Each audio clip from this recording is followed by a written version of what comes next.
Hey everyone, today I've got The Falcon and the Winter Soldier Episode 2 Disney Plus review. It's a reunion for Sam and Bucky. So what kind of mission will they go on this time? So as far as the story goes, with Episode 2 titled The Star-Spangled Man, there seems to be a new Captain America in town, as we saw at the end of the first episode. And while some might embrace, that change, others like Sam and Bucky are not exactly for it, and they have something in common with that statement. And when they finally meet up, I was really excited because I was like, hey, you guys know each other because you were in the Avengers and, helped save the world. But now it's like, I don't know how much time has passed since then, but apparently a lot has clearly changed as far as, how they're going to treat each other. Despite having big shoes to fill, Sam really does deserve the honor of continuing Steve's legacy and, by being in the role of Captain America instead of this guy who's just like, he literally looks like he's there for, a PR stunt for the military. And this episode, Sam and Bucky have to work together, but they end up competing for the spotlight in a way, especially with this newly appointed Captain America, which I just feel like I should just call him Captain Douchebag. I also found that there were some instances that brought up the issues of race relations, discrimination by police, and it resonates with today's society still.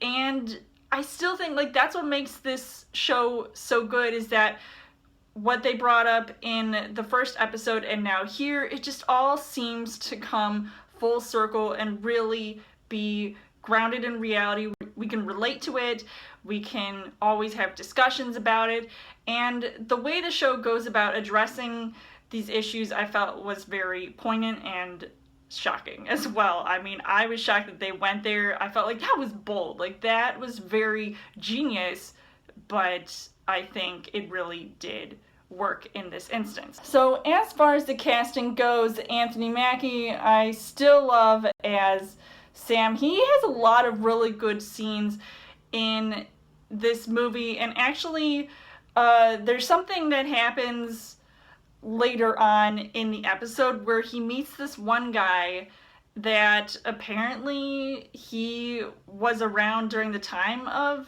Captain America, and he knows Steve, but he's heard of him too. I honestly don't remember his character. It's been a while since I've seen the first Captain America movie to really remember who he is, but I just thought that was quite a moment to see how this all sort of transpired. But I think him as a character, Sam, I feel like he really wants to have this job of being the new Captain America, but he just can't quite say it yet. He doesn't know how to say it, and I think that's why he needs to join Bucky in therapy. Now, speaking of whom, Sebastian Stan, I feel for his Bucky so bad. I mean, poor Bucky with his luck with the ladies.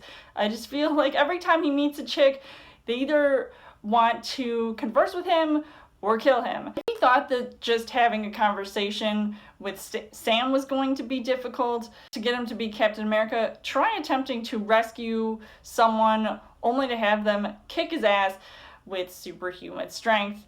And speaking of the new Captain America, Wyatt Russell is who is playing him. And I was like, oh wait, he does look familiar. And when he appeared at the end of the first episode dressed as the new Cap, I didn't know what to think, honestly. I was a little bit, shocked, but I was also taken aback by the fact that, really, this is the direction they're planning on going? I hope it's not permanent, but we'll see.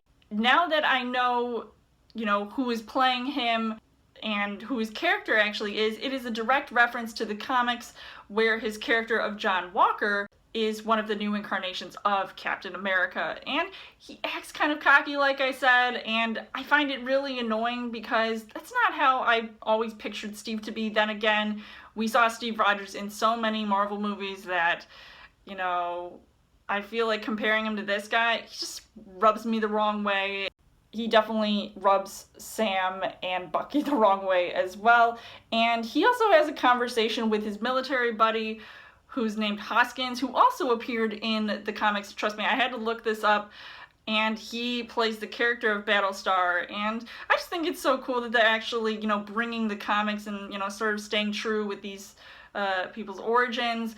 The character of Carly, I feel like, is really cool, but also kind of crazy at times, because if she's the one that took this serum that gives her these superhuman powers, I mean, I would love to see how far she can take this character and just what more can she possibly do to cause mayhem, because there is seriously a lot at stake behind the scenes, but also in the forefront. Now, the things that I liked about this episode was obviously the comedic moments.